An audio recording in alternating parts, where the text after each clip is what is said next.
Good afternoon, people. What's good, plant friends? M here at Lethal. So, just wanted to say a quick few words regarding the industry and to encourage you to watch my latest videos, which I've uploaded to my YouTube channel, which started in December, which is obviously quite a new thing. But I'm really trying to push some content out that is versatile for everybody to watch and isn't pretentious, biased. So, one of the things I wanted to say is that it seems like there's a few influencers in the industry on YouTube who like to moan, cry, complain, scrutinize, humiliate, and the likes of. And I just think, what has all of that got to do with these beautiful parts of nature that have no understanding or care of what we think about how plants should be presented and marketed? Because I think it's getting a little bit silly out here with some of the way some influencers are presenting themselves on Instagram, YouTube. It seems like it's all becoming a catwalk, and the actual real context of what we should be focusing on is being brushed under the rug. And well, not all of us, the ones who are being pretentious are just thinking about themselves, how good they look on camera, how much they can use somebody else's creativity to create content and almost patronize and insult other influencers who are just being themselves on their channel doing their thing. Because let's face it, it's up to you what you put on your channel within reason, and you shouldn't have to worry about what another influencer thinks. But at the end of the day, I'm just being myself. I'm not trying to gain anything out of this monetary or look for any sponsorships. And I'm just trying to be real.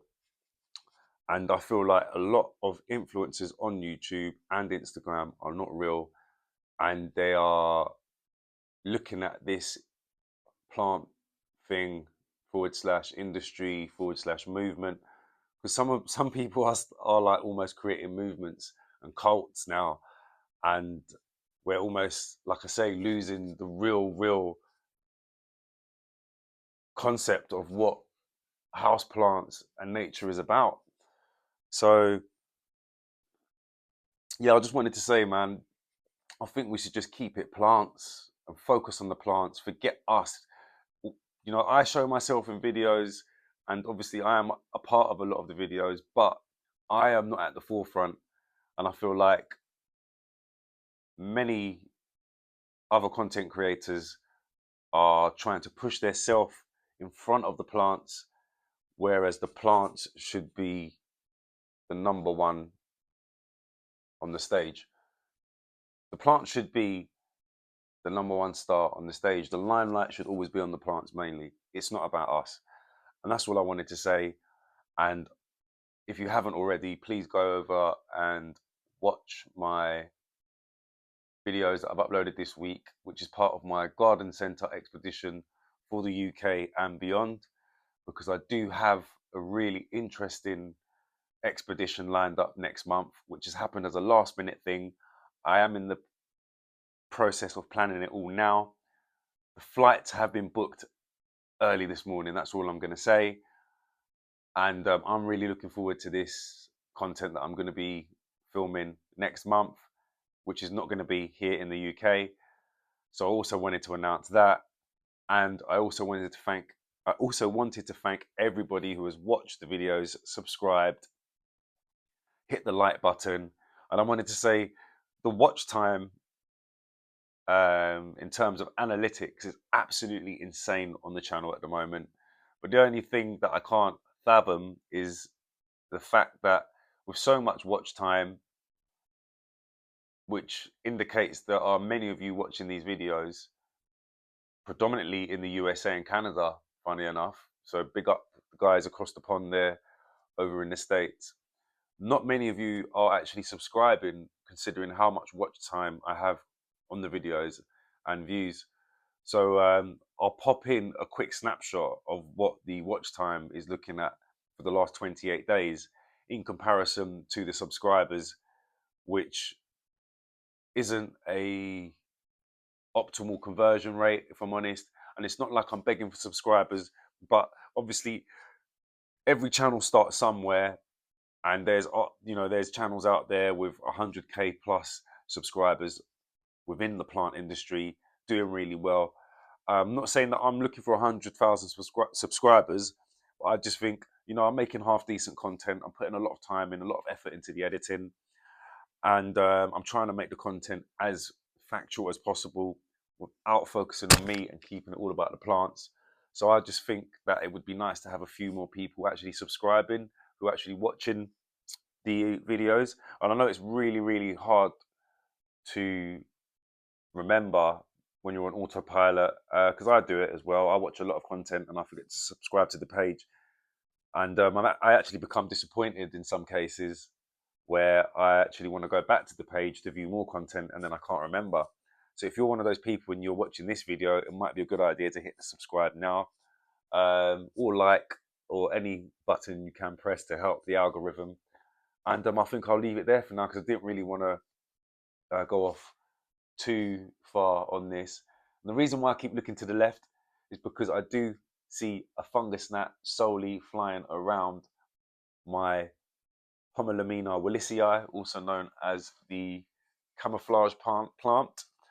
So I have had a problem with fungus gnats. It's not excessive, but I was going to do a video about that because I am actually considering converting the whole of the collection to a semi-hydro substrate.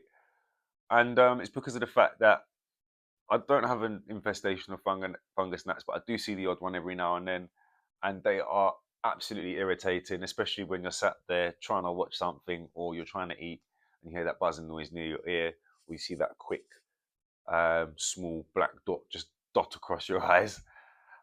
So I'm actually fed up with it to the point where I tried nematodes and that hasn't seemed to work. And I did apply a second dose of it after 2 weeks, which they do advise if you haven't really seen a major reduction.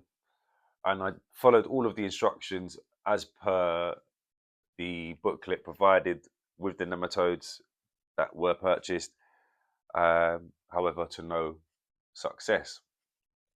So I think I'm going to go down the route of using the Choose Upon and Perlite and maybe have a go at making some of my own mixes of a semi-hydro substrate.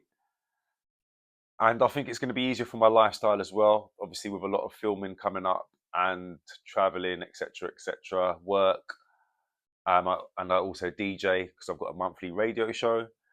It is a little bit tedious trying to balance everything. So I think the semi-hydro setting will help to just make everything a little bit easier, just topping up reservoirs and adding little shots of nitrogen to the reservoir to obviously allow the plants to receive the nutrients that they need during the vegetative stage. So I won't go on too much. I wanted to just, have this one kind of under 10 minutes. So yeah, I just wanted to say a few words about the industry. And it's not me having a go and it's not personal. It's just, from standing back and observing from afar and being of a sort of senior age in the mid 40s, I see things from a perspective which may not be seen the same as people who may be my junior or significantly younger and just kind of getting into life and understanding how personal development works and presenting yourself as a person in the big wide world. So yeah, guys, I've got a list of videos also to make at home. I will carry on with the garden centre expeditions. We've got a international vlog happening next month. So yeah, please subscribe and keep in the loop with what's going on. And I will see you guys soon. My name's Em. This is Lethal. Thank you very much for listening and watching.